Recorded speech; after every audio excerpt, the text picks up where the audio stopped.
Olá, alunos do quarto ano, tudo bem? Agora nós iremos para a nossa aula de História. Abram a apostila de vocês na página 28.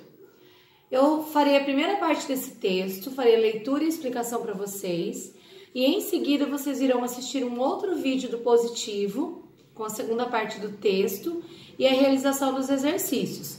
E neste vídeo vocês poderão corrigir os exercícios da apostila de vocês, tá? Então vamos lá. Entradas, bandeiras e a mineração. As bandeiras eram expedições que saíam de locais próximos ao litoral e partiam em direção ao interior do território brasileiro.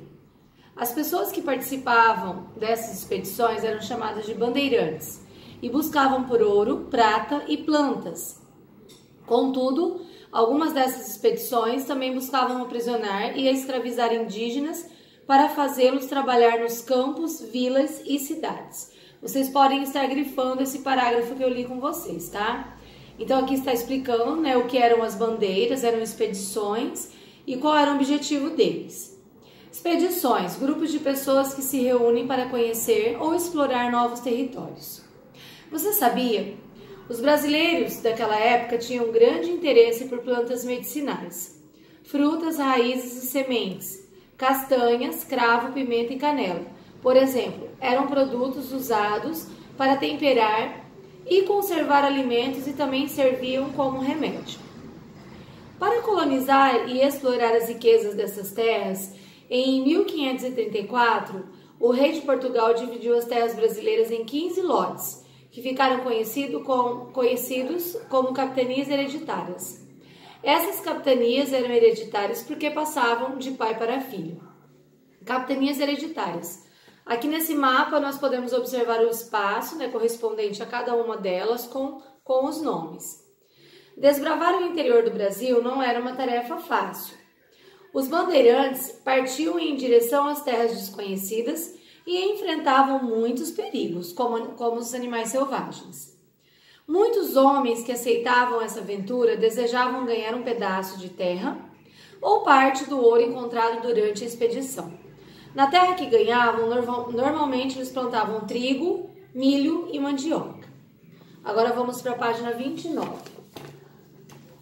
Os bandeirantes também plantavam milho e mandioca em determinados locais do caminho para o interior. Dessa forma, outros bandeirantes que passassem por tais caminhos teriam como conseguir alimentos. Essa ação também incentivava a vinda de pessoas de outros lugares para habitar a região. Leia esta imagem e atente para o vestuário e o tipo de ambiente por onde os bandeirantes viajavam. Aí aqui nós temos a imagem, vocês podem observar lá ao fundo, né, a imagem de indígenas carregando, né, bagagens, tá? E aqui vocês podem observar as roupas, né, as vestimentas dos bandeirantes. Os desbravadores usavam um capuz chamado gualteira e um colete feitos com couro de anta, muito resistente contra as armas dos indígenas que poderiam enfrentar no caminho. Muitos bandeirantes andavam descalços, mas outros calçavam meias e sapatos de couro. As expedições partiam da Vila São Vicente, em São Paulo, e seguiam os cursos do rio com a ajuda dos indígenas no decorrer dos anos. Assim, os bandeirantes também desbravaram caminhos terrestres. Sem a ajuda dos grupos indígenas, a expedição seria muito difícil, pois esses grupos conheciam as direções corretas para chegar a determinada parte do território. Também conheciam o curso dos rios e os perigos das matas. A Casa da Moeda, do Rio de Janeiro, no ano de 1932, lançou a série Vicentina como memória dos 400 anos da colonização portuguesa. Observe a imagem da moeda de 50 réis. De um lado, foi gravada a imagem do bandeirante João Ramalho e no anverso da moeda foi representado um colete, que se chamava gibão de couro. Virem a folha, por favor, página 30. Vamos brincar. Nas páginas do material de apoio, há algumas ilustrações que representam elementos que fazem parte de um acampamento bandeirante. Destaque as imagens corretas e monte um cenário histórico conforme que foi estudado. Em seguida, analise as transformações do ambiente. Vocês farão essa atividade com material de apoio de tarefa, tá? Ao abrirem caminhos pelo interior do território, os bandeirantes também encontraram locais com minas de ouro. Muitas pessoas se dirigiam até essas regiões mineiras e assim surgiram Vila Rica, atual Ouro Preto, em Minas Gerais, e Arraial de Santa Ana, uma vila que se tornaria a cidade de Goiás, em Goiás. Vocês podem estar grifando esse parágrafo que eu acabei de ler, tá? Os bandeirantes escravizaram muitos indígenas, mas vários deles resistiram à escravidão e enfrentaram os bandeirantes. A partir desse momento, inicia-se a Corrida do Ouro.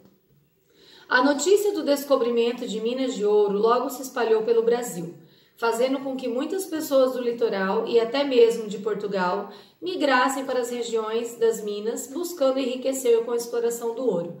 Vocês podem estar grifando esse parágrafo também. Assim, por causa da chegada de tantas pessoas de diversos lugares, como paulistas bandeirantes, europeus, indígenas e africanos escravizados, iniciou-se a formação de vilas voltadas para o trabalho de mineração.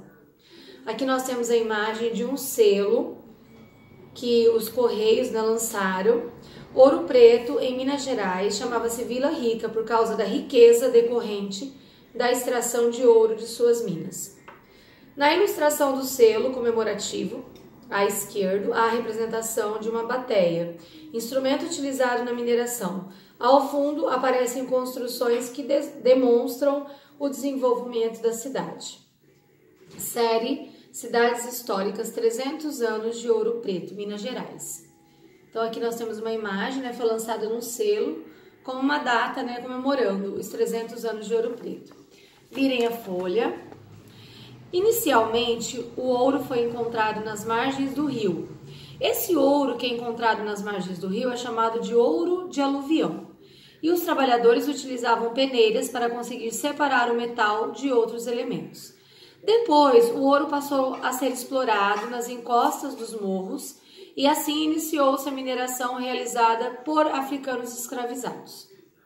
Como muitas pessoas se deslocaram para a região e o número de novos moradores aumentou, alimentos começaram a faltar nas vilas e nas cidades. Dessa forma, tropeiros passaram a abastecer esses locais com a venda de seus produtos. Eles iam de cidade em cidade, transportando produtos em mulas e atravessando o interior até as regiões litorâneas. Os tropeiros abasteciam as vilas e as cidades com alimentos e animais. Nessa ilustração de Debré, os integrantes da tropa estão em um local de descanso. No centro da imagem, um escravizado carrega um saco de pele, utilizado para transportar alimentos como queijo e grãos, que seriam comercializados em diversos locais. Então, vocês podem estar grifando esses 3 parágrafos também, porque são muito importantes. E a partir daqui, dessa imagem, vocês irão assistir o vídeo do positivo que eu vou passar, tá? E aí vocês poderão acompanhar os exercícios no vídeo e já realizar a correção, tá? Então, nós faremos a leitura até a página 31. Boa leitura para vocês!